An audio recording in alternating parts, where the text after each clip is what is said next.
Va'dabozlar, kech qoluvchilar, ular vaqtga ahamiyat bermaydigan, uchrashuvlarga kechikishdan ham hech qayg'urmaydigan va ichkaridan hayratlanarli darajada xotirjamlikka ega bo'lgan odamlardir.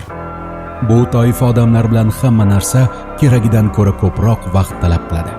Ular soatlab ovqat yeyishadi, asrlar davomida uxlashadi, hojatxonaga kirib go'yo 100 yil o'tirishadi va uyg'onishlari uchun bir necha yillar kerak bo'ladi.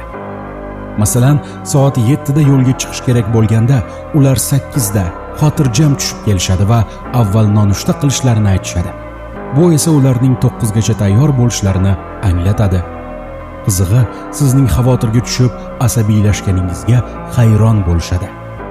Men doim shu toifadagi odamlardan birini 3-qavatdan tashlab yuborgim keladi. Bordiyu ularning birini uloqtirsam, uning tanasi bizning tanalarimizdan anatomik jihatdan farq qilgani uchun yerga yetguncha yarim soat vaqt ketadi deb ishonaman.